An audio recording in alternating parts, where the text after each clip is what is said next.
दोस्तों 2020 शायद हमारे लिए सबसे खराब साल हो।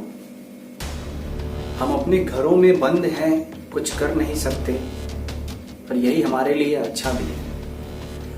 हर चीज जो हम सुन रहे हैं वो खराब और मनहूस नजर आती है, पर इन्हीं लम्हों में मैंने कुछ अच्छी चीजें सुनी। जो लम्हे हमारे लिए खराब हैं, उन्हीं लम्हों में प्रकृति जीवित हो रही है।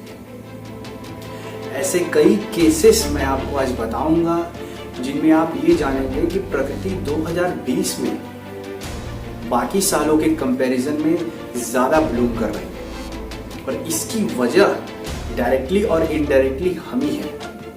हमने प्रकृति के बैलेंस को बिगाड़ा हुआ है, हमने इकोसिस्टम के बैलेंस को बिगाड़ा हुआ है, जिसकी वजह से इकोसिस्टम सही नहीं चल रहा। पर जैसे ही हम अपने घरों पे हैं, हम पॉल्यूशन नहीं फैला रहे हैं, हम गंदगी मचाना बंद कर रहे हैं, वैसे ही नेचर अपने आप को रिवाइव करना शुरू कर रही है।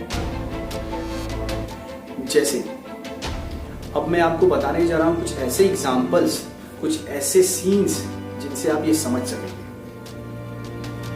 जैसे मुंबई में कुछ दिनों पहले एक इंसिडेंट ऐसा हुआ कि पिंक फ्लेमिंगोस जो कि माइग्रेटरी बर्ड्स हैं, वो पिछले साल के मुकाबले 25% ज्यादा आई। और इसकी वजह मुंबई पॉल्यूशन बोर्ड ने साफ पानी और साफ हवा को बताया। वहीं दूसरी तरफ नोएडा में नीलगायों को सड़क पे देखा गया। यह साफ बताता है कि हमने अपने घरों और अपने शहरों को बनाने के लिए उनके घरों को हटाया, तोड़ा। वहीं गंगा का पानी जो पिछले कई दशकों से गंदा था, पिछले कई दशकों से हजारों करोड़ों के प्रोजेक्ट्स चलाए गए, पर वो गंगा का पानी साफ नहीं हुआ। वो पानी आज साफ है, जिसकी वजह से एक्वेटिक डॉल्फिन जो कि फ्रेश वाटर वाली डॉल्फिन है, वो सिर्फ गंगा में ही पाई जाती है, वो वापस आई है। वहीं एक और ऐसा मनोरम दृश्य देखने को मिला जिससे हमारी आंखें जो हैं वो भाव विभोर हो गई। जालंधर के लोगों ने एक सुबह उठ के हिमालय की चोटी को सालों दशकों बाद देखा। क्यों?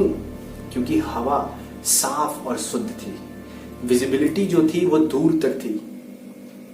इसका मतलब हवा में जो पॉइजनस गैसेस थी वो कम हुई है। सीबी की माने, यानी सेंट्रल पॉल्यूशन कंट्रोल बोर्ड की माने, तो 51% नाइट्रोजन ऑक्साइड हवा से कम हुआ है। वहीं 31% कार्बन डाइऑक्साइड की कमी भी आई है, जिसकी वजह से हवा शुद्ध और साफ हुई है। एक आयरनी की बात बताऊं आपको, हम इन्वायरमेंट को बचाने की बात करते हैं, लेकिन हम ये रियलाइज नहीं करते कि इन्वायरमेंट और इकोसिस्टम के लिए सबसे बड़ा खतरा हम ही है। हम ये रियलाइज नहीं करते कि इन्वायरमेंट और इकोसिस्टम को खत्म कौन कर रहा है, वो हम ही कर रहे हैं।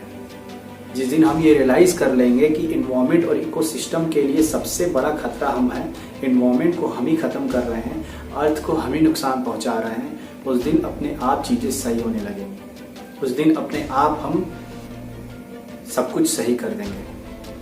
हमारे लिए ह्यूमन लाइफ मैटर है, हमारे लिए ब्लैक लाइफ मैटर है, हमारे लिए वाइट लाइफ मैटर है, लेकिन हमारे लिए एनिमल लाइफ मैटर नहीं, हमारे लिए इकोसिस्टम मैटर नहीं, हमारे लिए फ्लोरा और फौना की लाइफ मैटर नहीं। हमारे लिए ये सब चीज़ें मैटर नहीं करती। हम लड़ते हैं तो गोरे और कालों के बीच की लड़ाई। कभी हमने नेचर की लड़ाई नहीं लड़ी, हमने नेचर को हमेशा से डिस्ट्रॉय किया है। उन इवेंट्स को आप देखें जैसे कि World War I, World War II, हमने इंसानों को खोया, इस चीज़ को हमने लिखा, हमें इस चीज़ का दुख है। लेकिन जो हमने जंगल बर्बाद किए, जो हमने जानवरों को मारा, उस चीज़ के बारे में हमने जिक्र नहीं किया। ह्यूमन स्पेसी एक सेल्फिश स्पेसी बनती जा रही है। इस चीज़ के बारे में आप गौर करिए और सोचिए।